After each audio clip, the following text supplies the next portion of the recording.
Yo, how's it going, gamers? It's your boy Chris here, aka ChrisThatGamer. Today, guys, we're going to be talking about the MLG Pro League for Call of Duty. We're going to be talking about which teams right now are dominant, which teams are not doing so good. If you guys do not know, in this new season of the MLG Pro League, it is $175,000 when you go to the LAN event. That is a lot of money. That's $40,000 each. Only 8 teams out of the 12 will go to this LAN event to fight for this $175,000. So you definitely want to start doing really good at the start of the league. There's only 22 matches, so you do not want to start off 0-3 or 0-5, because if you do, it's going to be hard to come out of that. Also, this season of the Pro League, they've added in a lot of rules for this season, and a lot of pros are really happy about these rules. One of the major rules that a lot of people are happy about is the fact that you can veto people's hosts. If you don't like somebody's host, you veto it, and then other players on the team would have to pick who can host. That's just basically for teams that say you host because you can host fudge them. You say no, veto in that host. Now somebody else has to host, and it might be in your favor, or it might still be in your disadvantage. It's a new rule. It seems cool. It seems awesome. Let's go ahead and talk about the standings for the Pro League. In first place, we have Optic Gaming at 3-0. They went against Faze a couple days ago. This was the match of the whole week of this Pro League. Everybody wanted to see it. Optic Gaming ended up 3-0ing them. I was really confused. I thought Faze is the only team at this moment that can at least take Optic Gaming, and that's not something we saw. We saw Optic Gaming just dominate, 3-0 them. But what I will tell you guys, they played the new map, Drift Hardpoint. It's one of the new DLC maps that has been added in this season. At the start of the game, Faze was just destroying. Zuma dropping 40, everybody outslaying, everybody in Optic Gaming going negative, not really going positive. And then it comes down to the last hard point. Somehow they came back with the second to last hard point, and then now they're down by like 10 to 20 seconds. Nobody's jumping on the hill from Faze, and Karma gets a clutch kill against attached. Boom, they win the game by a couple points. After that, composure was lost. They lost 3-0. So in second place, we have the now eSports. They're at 2-0. They're doing really well. I don't know how this team is working out, because there's only one sub on this team, and they have 3 ARs. I'm pretty positive they told one of those ARs to switch to a sub to help out replays, but whatever they're doing is helping out the Wolfpack. So I cannot wait to see if Denal is going to try to be that team that takes down Optic Gaming, because right now they're doing really well. In third place, we have Optic Nation, the boys over there at ON. I've always want to see Optic Nation do good. For some reason, I just love this team, love the great guys over there, all good personalities. And with the addition of Mochila, it made this team a lot better. The slave power is there. You can definitely tell that this team just does a lot better. They did choke a 2-0 lead against Envy, and if they would have won that, they'd have been 3-0 in second place, right next to Optic Gaming, which would have been huge. But they're still doing really well at 2-1. Then in fourth place, we have Envious at 2-1. Fifth place, we have Orbit at 2-1. Then we have Faze at 1-1 in sixth place,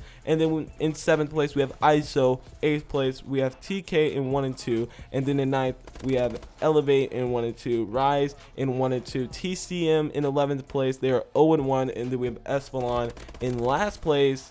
They are 0-3. Man, these last 4 teams are not doing so well. One thing that I do want to let you guys know, though, from 10th all the way to 7th, they're basically at the same exact standings. They're all 1-2. The only reason why some teams are ahead of the other teams that are 1-2 with them is because of map count. For example, ISO is 1-2, and they have a 6 to 7 map count, while TK is 1-2, and they have a 6 to 8 map count, which is why ISO is above them and TK is below them. So basically, these teams just need to come clutch.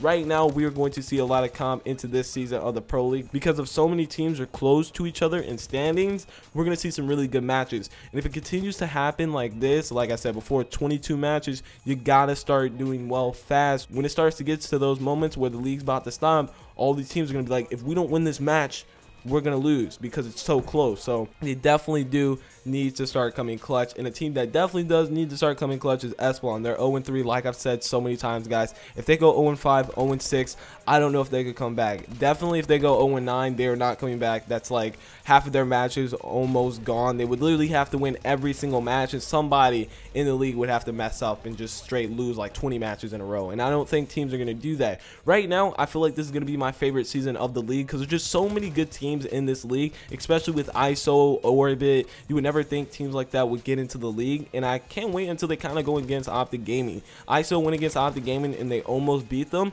I'm pretty sure they beat Optic Gaming in the hardpoint. Yeah, they did, and then they lost in the S&D, and Optic Gaming started going away and they started taking the match. But definitely, this is a different Optic Gaming. This is a different season we're seeing here. We're seeing some new teams get added in, some new players that have never really been in a pro league before try to make a name for themselves. But right now, Espelon, they need to do something. If you guys don't know the roster for Espelon, it's Swanee, Nagafan, Remy, and then Royalty. In the regulation tournament to get into the pro league, this team was dominating. They were destroying. This man Nagafan was straight screaming, and then you had Royalty, the Freakazoid, just turning on people 360 degree and turning on people on 12 sensitivity. And then right now they're not doing that well. I have to think it's because of connection. Probably one of them doesn't have God internet, and that's just all you see in the pro league. Straight God internet, everybody host fudging people, and that's just how it is. It's online Call of Duty, and if you get into the top 8, you're going for $175,000. I would do it. That's a lot of money. Why not host fudge?